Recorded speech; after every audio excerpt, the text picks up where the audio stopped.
Hi everyone, welcome back to What's Her Name Again podcast with Ep3 and Anya. Thanks so much for tuning in again for week 3. Absolutely buzzing! How is it week 3 already though, Anya? Like, I feel like the start of lockdown, the first 2 weeks felt like 5 months, and now the weeks are just flying in. I know. Flying. And here, do you know, I saw something like earlier on, somebody posted being like, doesn't Tiger King lockdown seem like a few months ago when the whole Tiger King craze was going on? So mad. It's so true. I don't know, it's like, how long has it been though? I think official lockdown was the 23rd of March, was it? 23rd of March. Well, yeah, so I was in Bali I had to come home early, sure, in March, which was like... Oh my god, it was actually it feels so like a lifetime ago. It feels so like long. a lifetime ago. And what is it, nearly 3 months now, yeah? Yeah, I think so, yeah. Nearly 3 months. It's crazy. I was actually thinking, like, the other day, just about going back to work and stuff when this is all over, and, like, I don't even know if I can remember what I done in work. Like, what did I actually do? Will I be able to remember how to do it? It's mental, because I've been working from home for, like, since lockdown started. So I have, and it just seems normal now, but I'm like, I probably won't actually get the opportunity to go back and work full time in the office because my placement's going to end in September. Oh, so right, like, I won't get to say cheerio to any of my intern friends that I met and all, and strange. Oh no, that's so shit. I know. Aw. But how have you found, like, working from home? Some days good, some days it's a melt. Like last week there I was doing my uni work as well.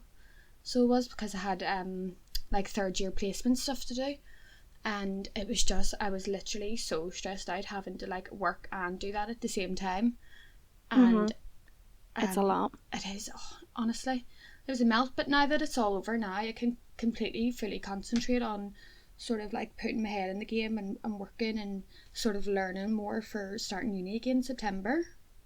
Oh, here, isn't it the most amazing feeling when you finally like hand in the last bit of coursework or your last like essay? It's like the best feeling in the world. I know. Well, do you know what? The funny thing is, like, I still haven't handed it in. Oh my god, no, it why? It was due on Monday, right? And it's so, Wednesday. I know, I have it all done. But work told us sort of on the Monday that we weren't allowed to send it in without it being checked by legal department.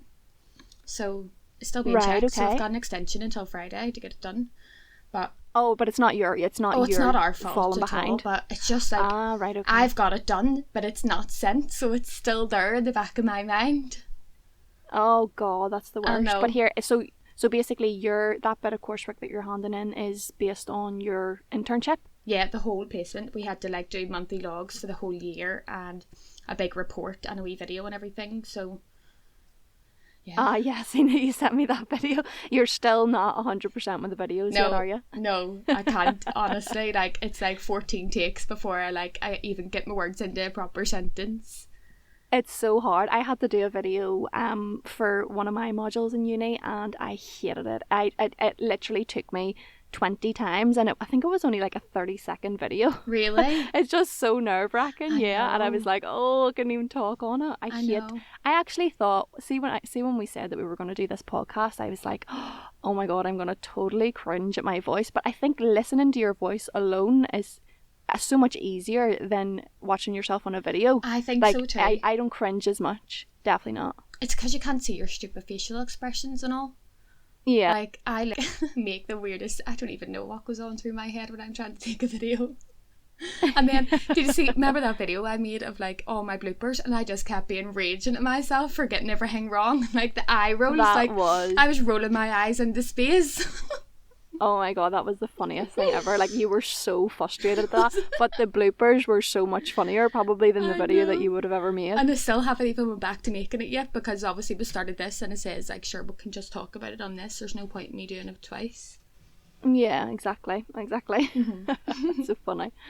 So, what topic are we diving into this week? You can introduce it. We are going to talk about relationships. Yay! Do you know that thing you said last week that was shite?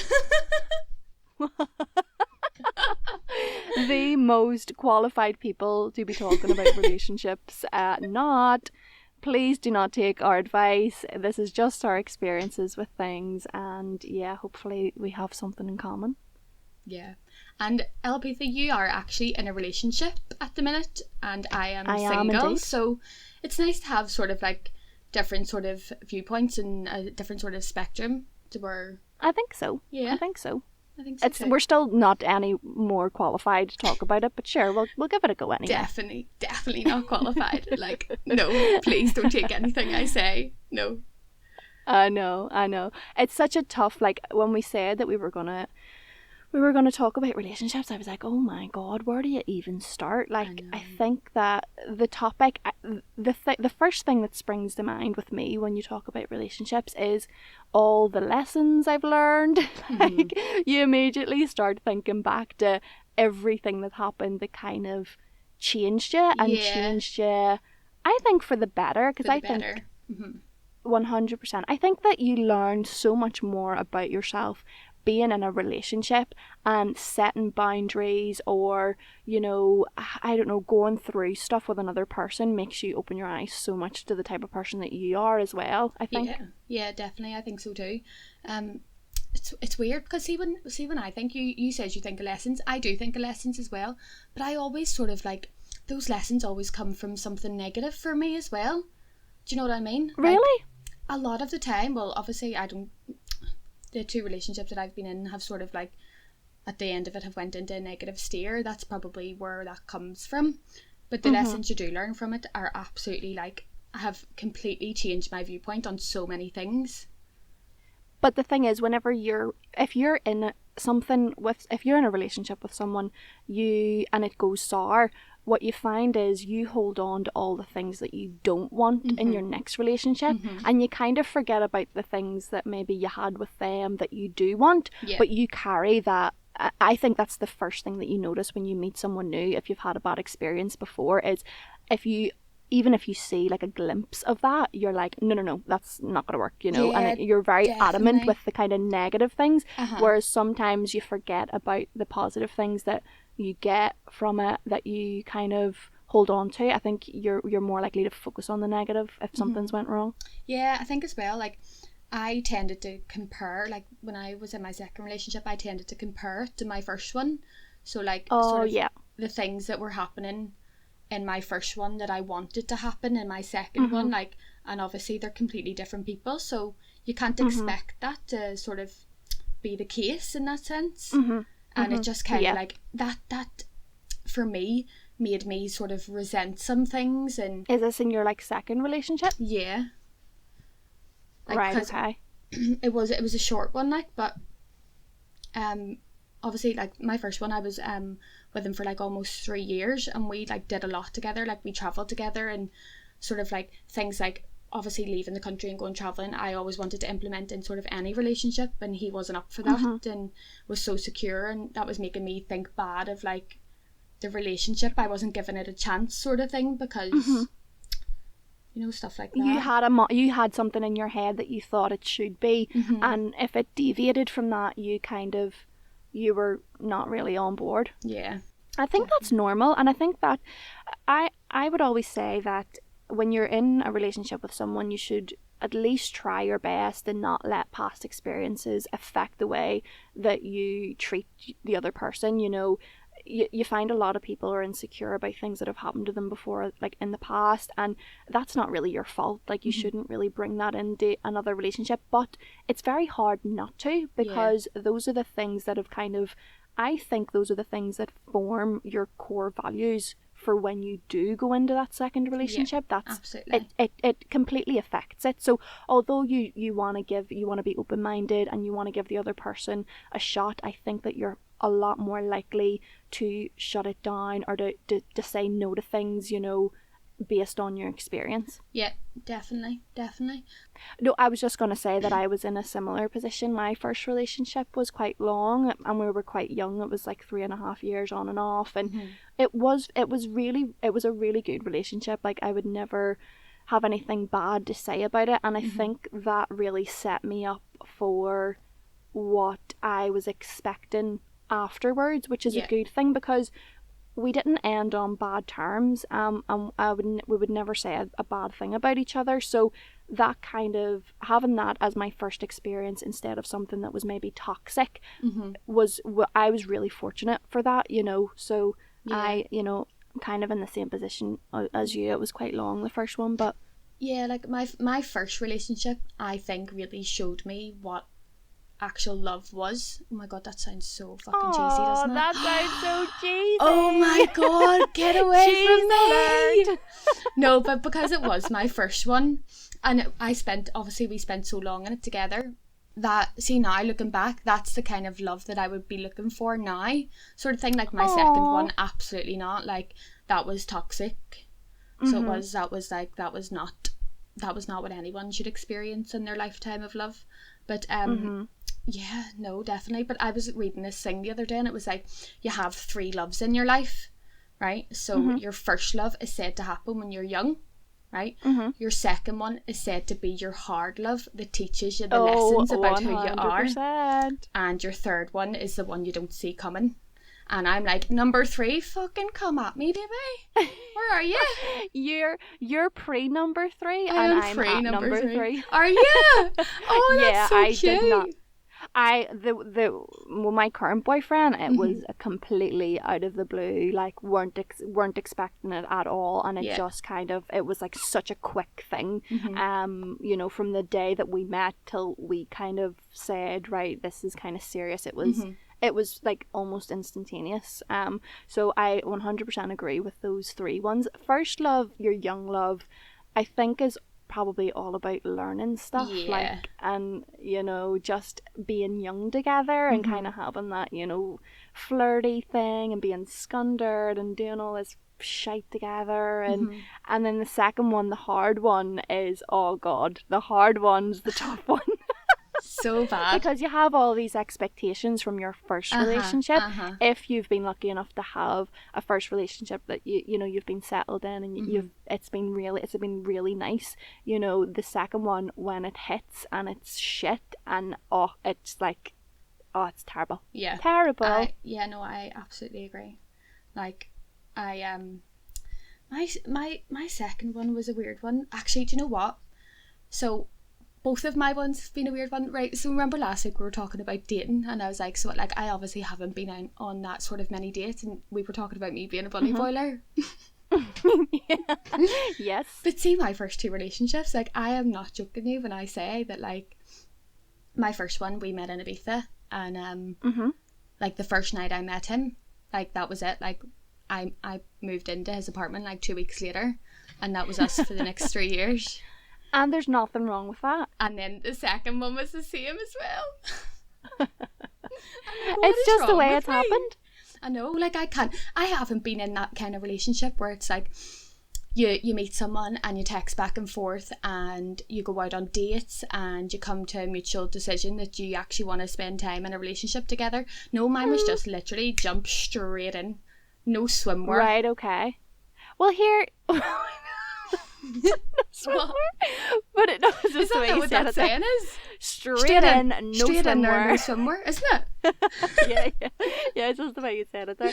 No, I get what you're saying. I think that, especially when you meet someone and you really like them, and you know, things are going really well, sometimes you just have to go, fuck it, like, just go with the flow, just see how it goes and stuff. And sometimes they can be pretty intense sometimes. Like, that's the thing. Like, I find that, I would say that a lot of my relationships start off pretty intense, as in, we're really into each other. It's like emotions are just all over the place. I have found that in the past that I get quite insecure when I'm in that first phase of the relationship. I think when I first meet someone, I have this anxiety that it's just all gonna go to shit, even though it's never really went to shit before. I've only had a couple of experiences where it's like went sour, but when I met my current boyfriend, I was like the most insecure person over nothing. Like, there was nothing to be insecure about, but I was just like, it took me a while to kind of get that out of my head and just be comfortable in myself and comfortable in the relationship, and not, you know, try to like, I don't know, I was just so insecure. Yeah, no, like, I'm pretty sure, like, I was the same. Like, for my first ever relationship, didn't know what way, like, I was like behaving, do you know what I mean? Like, I didn't know how to like handle being in a relationship. And I like remember one night like going on Instagram and seeing that he liked another girl's picture, right? And here's me, I'm like, oh my god, like, you're liking somebody else's picture, like, what is that about? And he was like, that's my brother's girlfriend. I was like, oh my god. I was like, I am so insecure. No. I was like, I literally, like, it's one like of a picture and I don't know any background to it, like, I don't really know even that much about him or like his life back home, because obviously we're in a different country. And it was just like that kind of do you know what, that actually continued throughout our whole relationship. So it did, like, that you were quite insecure with him. I don't think I ever fully felt like secure, because I'm just that person. I am just that person, like, insecure, silly sausage. Well, I think it's normal though. I mean, I after my current boyfriend, after the feelings that I had at the start of the relationship, I remember I went to my mum, and it's actually insane how down I was. Like, I was just like, and there was nothing wrong. I met him, and we were in a really good place, but for some reason meeting him and, you know, kind of liking him, and the start of the relationship just brought out all these bad emotions of insecurity. So I remember at the time I had no idea what was going on. I just thought that I was going through like a rough patch or whatever, and I went to my mum and I was like, I just feel like so shit, even though there's nothing to feel shit about. I really like him, I really like where this is going, but I'm just so scared of it going to shit. And I'm just like, I was just all over the place. And she actually sat me down and she was like, yeah, that's because you're so insecure. And I honestly, it was like brand new information for me. I was like, what do you mean I'm insecure? Because I'm a really confident person in general. And if you had came to me with this scenario, I would have been like, Anya, calm yourself down. There's nothing going on. There's nothing to worry about. I would be very good at giving that advice to someone else, but I was in this position myself. And I remember my mum sitting me down and she was like, you need to calm down. Like, you're just really insecure for no reason. And, you know, like, you just kind of need to look at yourself and go, what is it that I have to be insecure about? And that was the first realization that it was just a completely my own issue. It was nothing that he was doing. It was nothing that he could fix. I just had to calm the fuck down, you know, realize that whatever is going to happen in the relationship would happen, not overthink it, and just be confident in what I have to offer, you know, and not need that approval from him, or you know, what does he have to tell me he loves me like 100 times a day for me to feel okay, you know. And that was really the point where I said, no, I can't do that. Like, I'm not that type of person that is going to depend on that approval from him, you know. I need to be able to just shake this, you know, and get on with it, and just trust that things will work out the way they're meant to work out. Yeah, no, I agree. Like, I think it's totally natural to seek approval when you're sort of in a relationship. Like, do you know what? So I read this book on mindful relationships a while ago, and because I knew we were coming on to do this podcast, I picked it up, right? And I just looked at it earlier, a little bit of a refresher. I'm actually sitting with it in front of me, and there's this whole section on like needing approval, like when you're in a relationship, and you want to see the amount of things I've underlined. Oh my god. I was like literally like big red pen underlining it all, being like, this is me, I need approval, how do I get over this and all. And honestly, yeah, and then you need to like take a picture of it and send me it, because obviously it's something that I needed at one point. Do you know what though, it does teach you a lot, but I think so. See, with the approval thing as well, like obviously people have their different ways of showing you sort of like their like love for you, or your like their want for you and stuff. And I read a book recently that Sinead Hegarty wrote, was on relationships, and she talks about like what your love language is. I've heard of this before, but yeah, tell me, because I've heard of it, but I haven't looked into it. It was such a good read, and like there's 5 love languages, which are words of affirmation. So basically, like saying like I love you, and obviously confirming sort of like how you feel about someone. The other one is quality time, obviously spending time with them.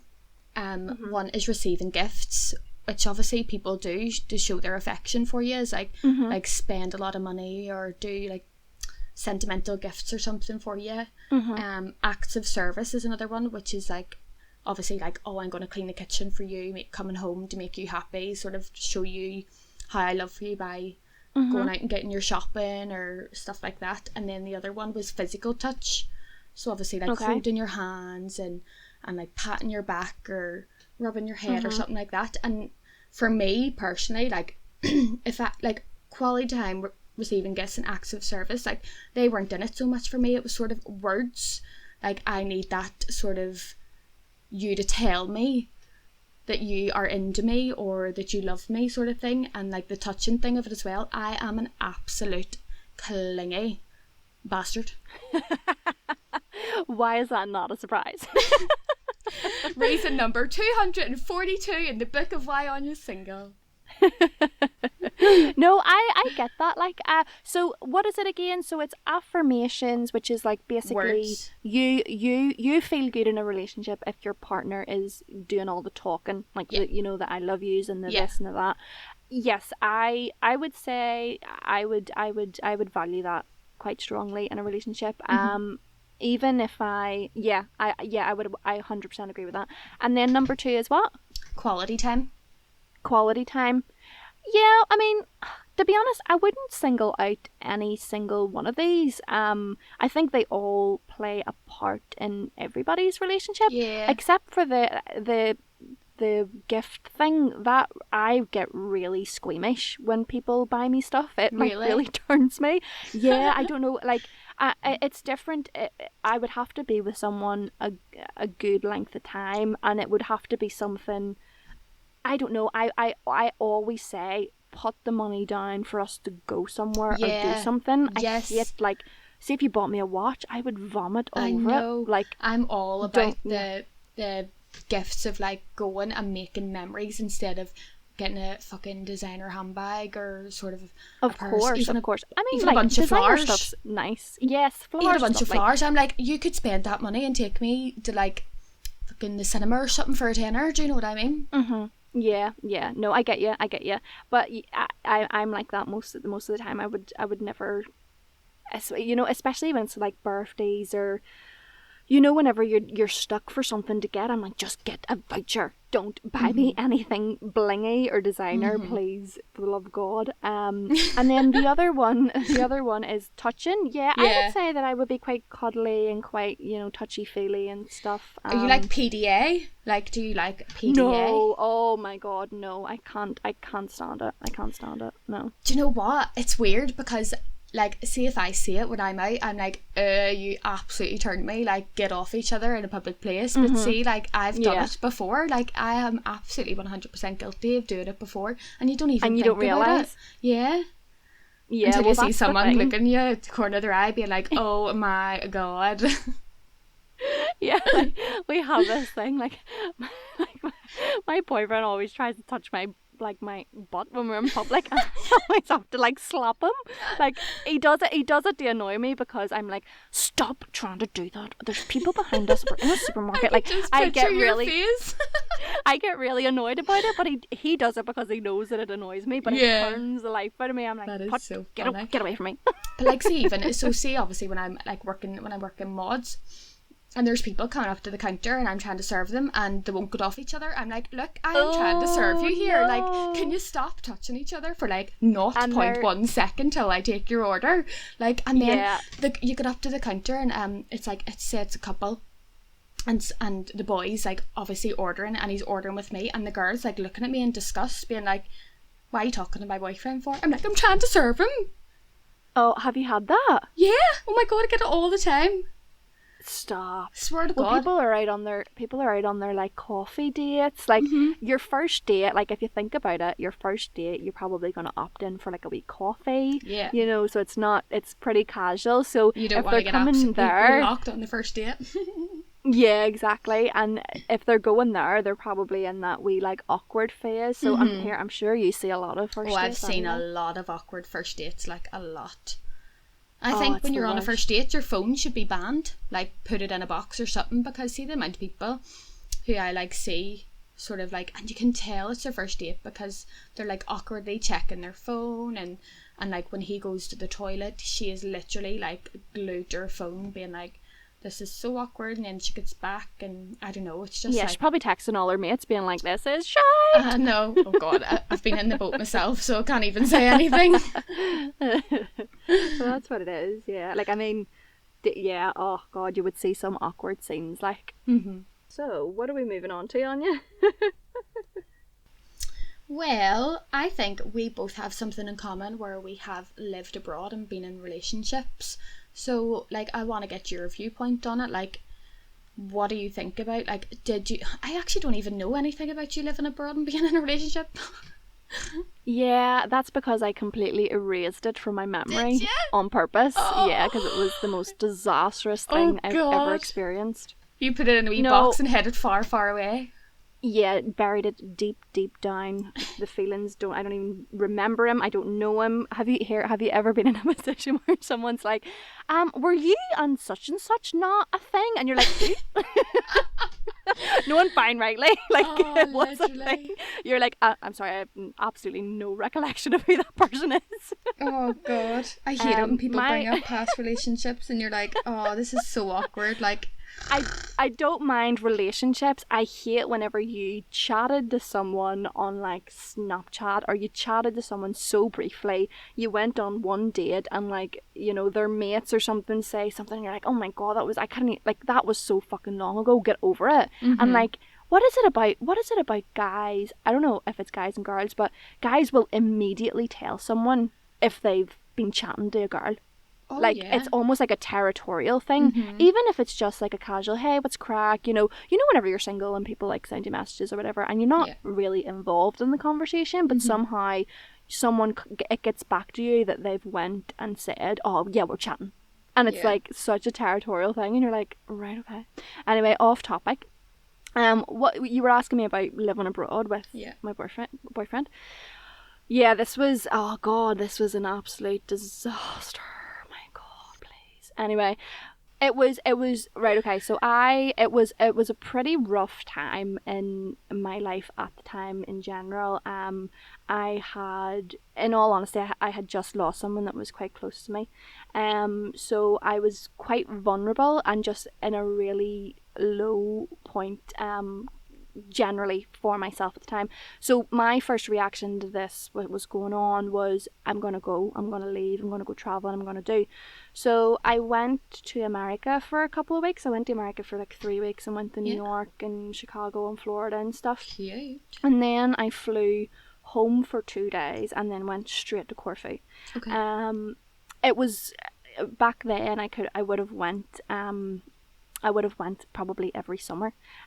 So I went to spend the season there. I think it was May time, and I met this guy, and he was just an absolute psychopath. Like, and I'm not even saying it with like, I'm being deadly serious. It was just such a toxic. Just such a toxic mix. It really opened my eyes to the things that the things that kind of happen when you're vulnerable. Mm-hmm. And the things that to a certain degree you let happen because you're in not a great frame of mind. Yeah. This all sounds really doom and gloom.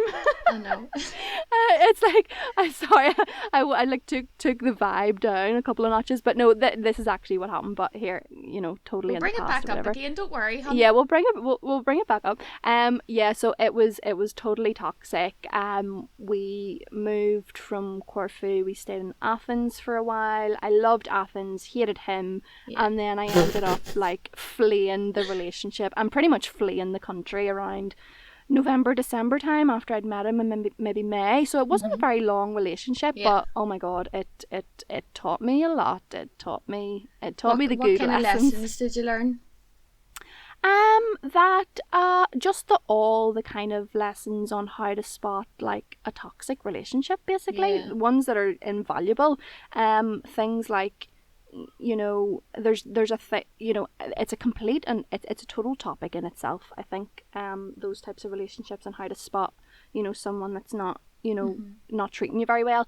But for me, it was just kind of like having boundaries and trusting myself to know that those are the boundaries for me. So when you are in a relationship with someone that's not really treating you great, what tends to happen is they use different ways to kind of make you feel like that's not the case, and that you're kind of making it up, or you're just imagining it, or it's like gaslighting, you know, or you're the crazy one, you've just completely made this up in your mind and they're not treating you bad, it's you that thinks that they're treating you bad.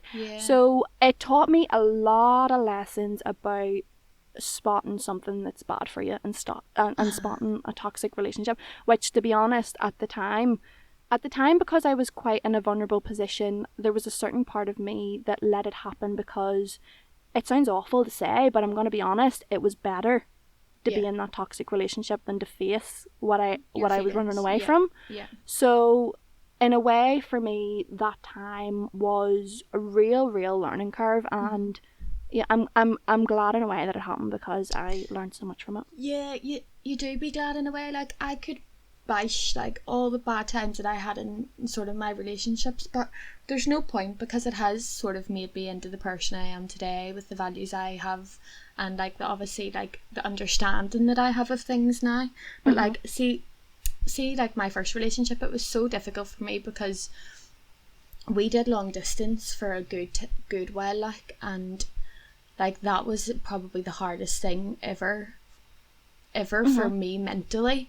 Like, it absolutely took everything for me to sort of continue on with it. And oh, for sure. Honestly, how long of the relationship was long distance, and how long were you together? So we lived in Ibiza for sort of like, met in July maybe, and lived in Ibiza until October, and then we went home for a few months, and we went and lived in France together and did like a ski season there, and then like we travelled so much, so went back and did another season in Ibiza, and then we ended up travelling Asia for a couple of months, and when I was travelling Asia, like, we were fighting a lot when we were there, and obviously you're halfway across the world, so it's really difficult. But I sort of made the decision, like, he always asked me what I wanted to do in life, and it put me under a lot of pressure a lot of times, like asking me what you have no goals in life and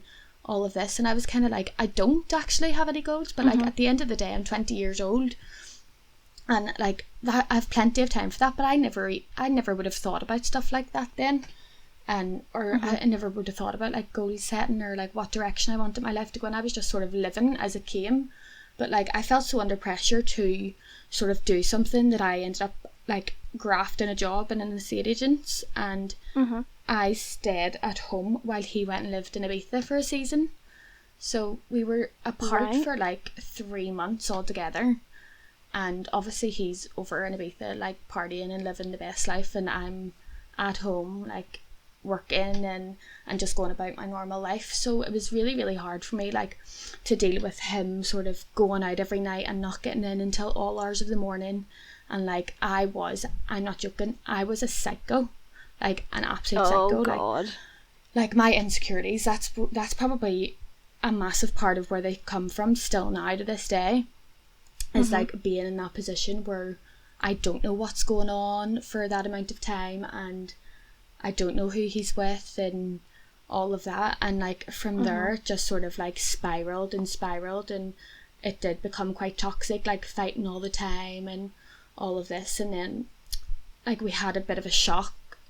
I'll not go into too much detail, but he ended up getting cancer, and so I was literally like, after like being in such a rocky place, I was at like his beck and call like the whole time, and was flying back, because he wasn't from here, so it was flying back and forth, and I completely changed my path to sort of suit him. Like, I was supposed to go, I got a job in Dubai to be an estate agent, and I was going to go, and I got out this massive loan to like go over there and live over there, and sort of all came to shit, and I ended up spending the loan on fuck knows what, like flights and driving lessons and getting a car so I could go live over there. And it was just really difficult. And like within the space of like, after he got the all clear, within a month he broke up with me, and it was like it was really difficult to go through.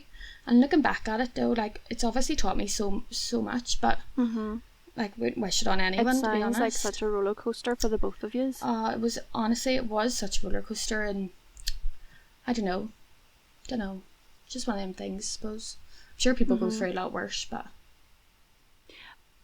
Well, here, this is the thing, yous are both healthy now and happy, so everything else just tends to work itself out. But that's, I think that breakups, whenever you are in kind of like, when there's something going on, other than just not a great relationship, or there's underlying issues or anything like, or there's something happening in if there's anything happening in your personal lives, it's a difficult thing to manage, altogether. I think it's just 10 times worse when there's other stuff going on.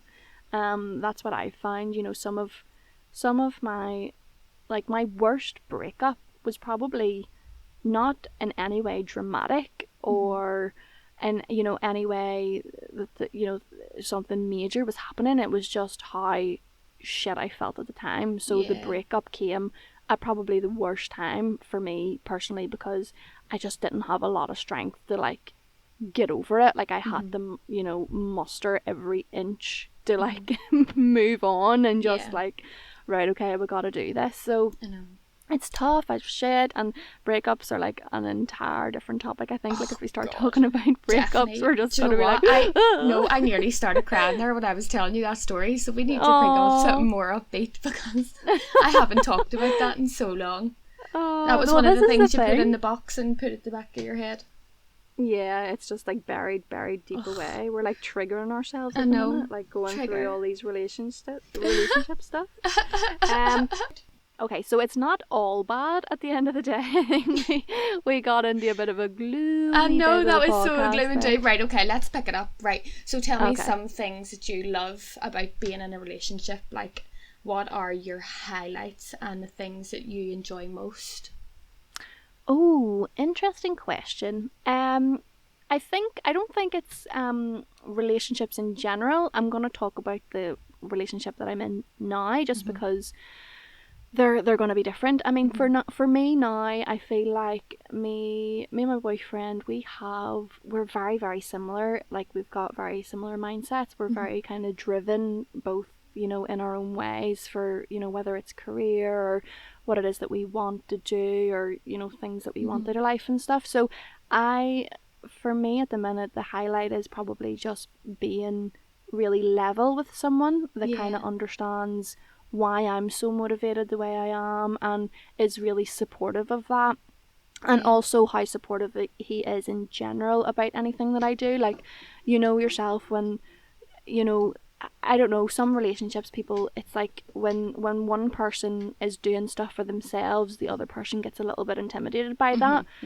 So there's been a lot of times, in this relationship where I've been focusing a lot on what I'm doing for myself, and he has been 110% supportive of me doing that. And even with this podcast, I said to him, I actually waited for a couple of days before I told him. I don't know why. Yeah. After we had talked about it, I almost didn't want to say it right away, because I kind of wanted to prepare, why we were doing almost like an explanation, like even though I didn't need one. But I remember saying to him, got some news, we're going to do a podcast. And he went, good for you, brilliant, that sounds amazing. That's nice. And like, it's I don't take that for granted, because it could, well, a lot of the times you meet people and it's like, but why would you want to do that for?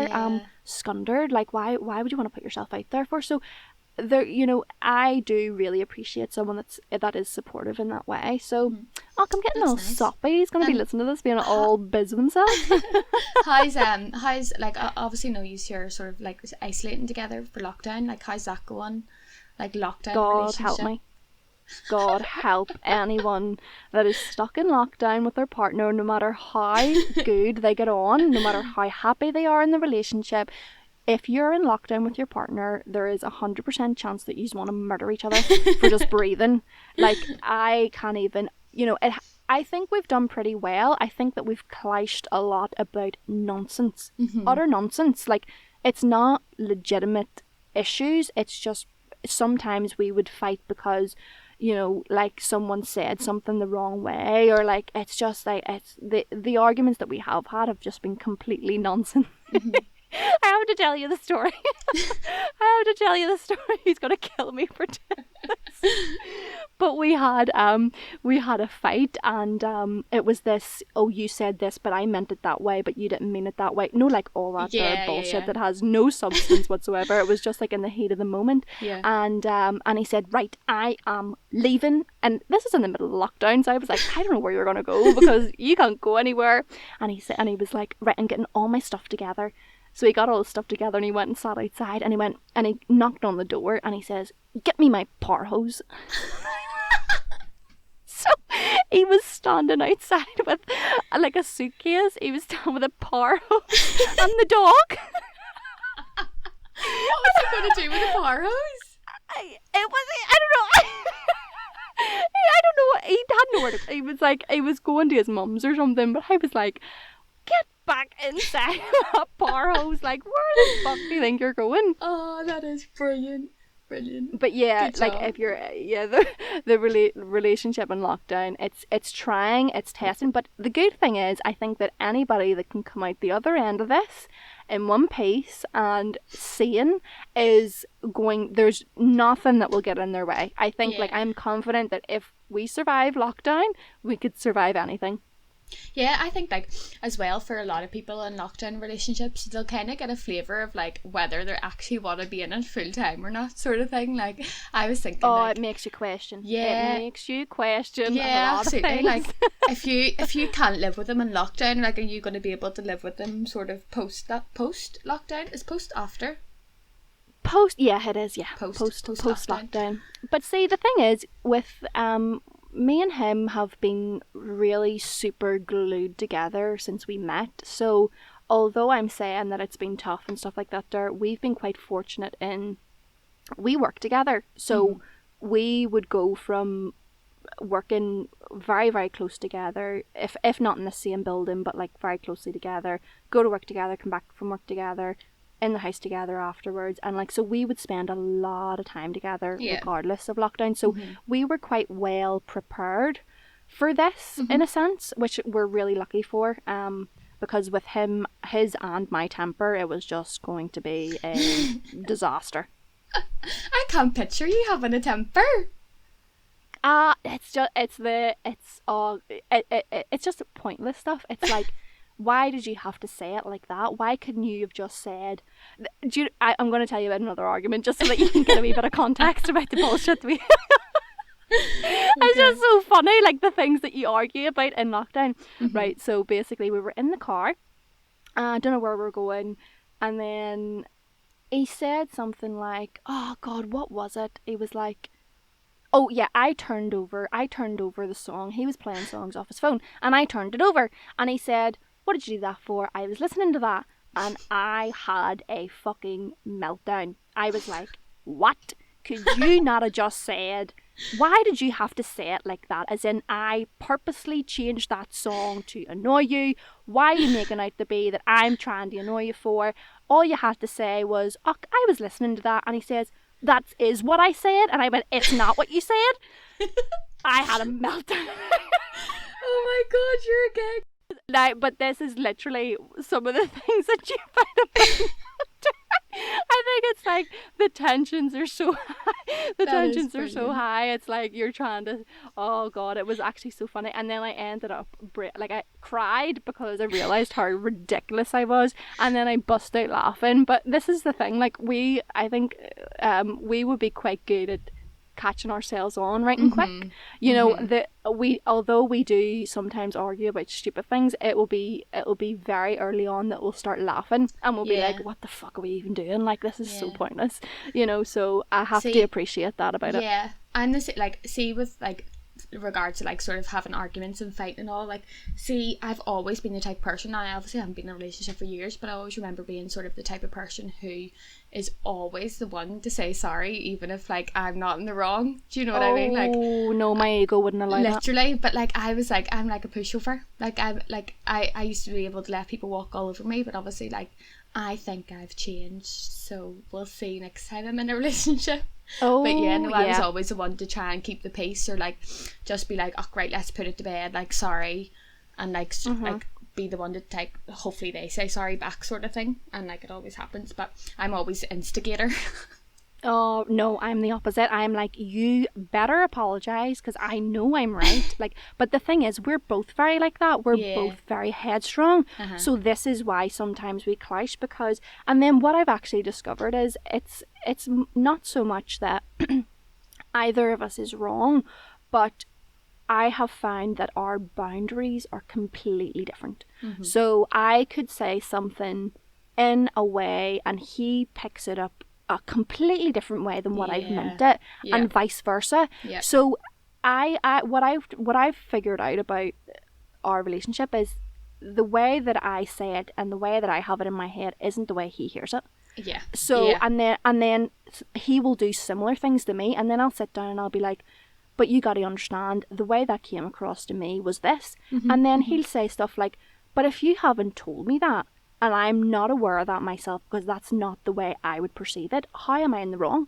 So it's such a tricky situation, and I think it goes back to that kind of love language thing, but maybe not, strictly, either gifts or. But I think whenever you're in a relationship and you're trying to communicate with each other, people obviously have very, very different boundaries of the way that they speak, how they take things. So it's about kind of understanding what the both of yous are comfortable with and how best to get it across. Right, so I was thinking, right, obviously I'm not in a relationship and like you are, but like, was there any sort of like, do you have a deal breaker sort of thing for that person who you're with? Sort of like, for me personally, like, I'd need my future partner to be open to go travelling.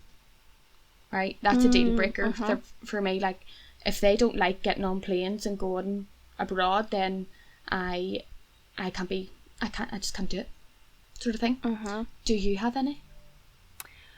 I'm trying to think. You've put me on the spot here. I have, and that's what this is all about.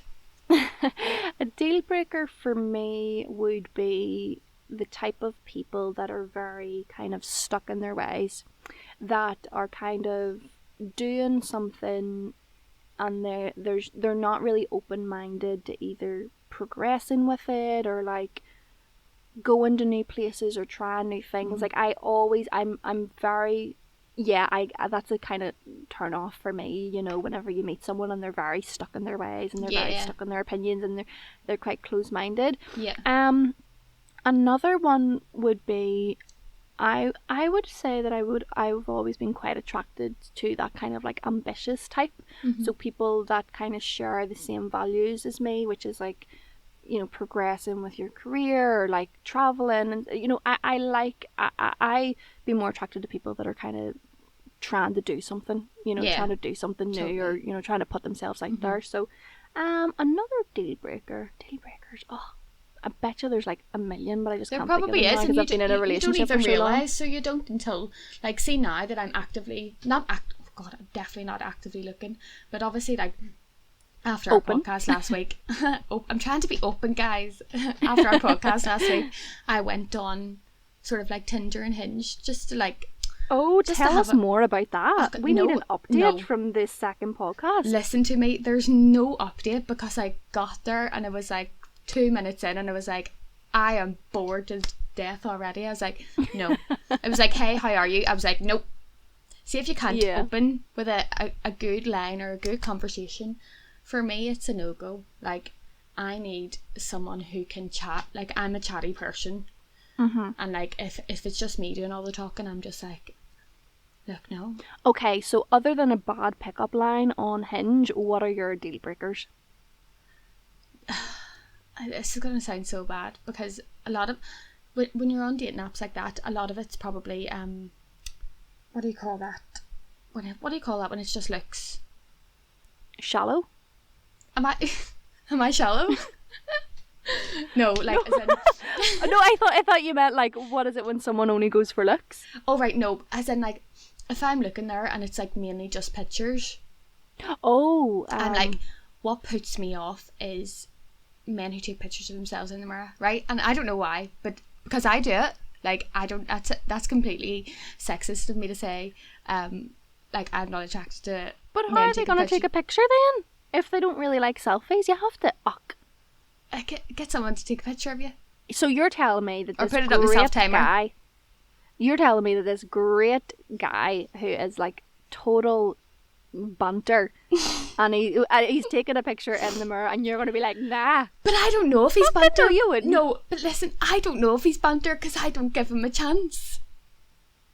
Right? Oh, that's bad. No, I know what you mean. Superficial. It's superficial of me to be literally just looking at people's looks and swiping. And also another deal breaker for me is height. Like, because you're tall. I'm tall. What's your height? 5'8", I think, just over maybe. But yeah, I just can't. Just one of them things that I don't think I'll ever be able to do. But I you never know. I still have an open mind. My mind is open. Well, you never know. The next time that you're thinking seriously about someone, I will definitely have to ask you whether or not they've taken their picture in the mirror or it's been a selfie. God, that sounds so bad. No, it's not really. I think that when I remember whenever I was on Tinder, like you used to, even people that were kind of nice looking, you used to look at their photos and their profile and know automatically that they were a serial Tinder dater. Yes. Like you can tell that it's so they've got it down to a T. They've got the bio down to the T. They've got the pictures down to the T that shows them, casual. It shows them with maybe their parents, so they're loving. It shows them with their mates, so they're fun. A dog. Yeah. So like they have their Tinder profile down to a T. That puts me off because I'm like, if you are obviously so good at this that you're like you're obviously got. How did you get so good at Tinder? Do you know what I mean? So obviously, what else is wrong that you haven't came off it? Do you know what gets me most, right? Is people who ask for your Snapchat straight away. I'm like, you are one of them. Do people even use Snapchat? Well, apparently so. I haven't used Snapchat in years. It's literally like, I know straight away if they ask for it, then they are sending the same snap to about 14 different people and seeing who replies. What are you Hey you up. Oh my god, I've definitely sent a few of them texts before. So what are you at, love? I like the wee selfie you put up today. Stop. Oh my god, remember we were talking about like you haven't matched with someone but they find you on oh my god. Cringe. Literally I've had 3 messages already. What do you mean? From who? So from people who I have not matched with. Do you know what? I'm actually going to read it out to you. So I was like, are you actually having me on? Oh my god. Oh, so basically they've seen you on Hinge and they've followed you? Yeah. Without you matching? Yeah, and I got a message being like, hi, hello there. Just seen your profile on Tinder. Do you want to get to know each other? And his profile picture is a car. And like, seriously, come on here. You seem gorgeous. Like, please no. Oh god. It's like how they've obviously exhausted all resources of being on that platform. They're the people who pay for Tinder Gold.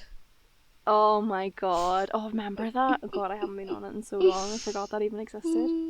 That's so funny, but yeah, we got completely off the relationship topic. I know, but sure, it's still kind of linked anyway. Yeah, I think we should probably wrap up now, but I want to ask you one question before we go, and this is something that I love to hear from other people. Oh god, right? What is the best relationship advice you've ever received? Oh god, see, this is the thing. I don't know if this is something that I've received specifically from something, but what I would take away from what I would always be mindful of is don't lose yourself in the relationship, and make sure that you are doing things for you that make you feel happy separately from your partner, because there's a lot of things that you can do with your partner that can make you happy and that you can be completely fulfilled, but I would always say have something that is sacred to you, that belongs to you, whether it's self-care or whether it's just a hobby or anything at all, but just have a little bit of you always. Yep. There we have it. Don't depend on other people for your happiness. Yes, that's pretty true. That's pretty true. And I think that's been an hour long, and I think we should wrap up now. And it's been great to get to know stuff about you because I really enjoyed this one. We're obviously in this, and I don't know very, very much about you at all, which is such a lovely thing. But yeah, thanks everyone for tuning in again, and remember, you can get this on Apple, Spotify, Google, and YouTube. Whoop whoop. Woo. Thanks so much, everybody. Yeah, leave us a wee review if you can. I think Apple and YouTube potentially are the only places you can actually leave a review, but the more the merrier, as they say. Isn't that right? Yeah, and if you have any questions or anything that you want to, add into the podcast, or anything that you want us to talk about, don't be afraid to send us a wee message or leave a wee comment on our Instagram. We love to hear from you. So yeah, we'll see you all next Monday. Thank you and goodbye. Bye.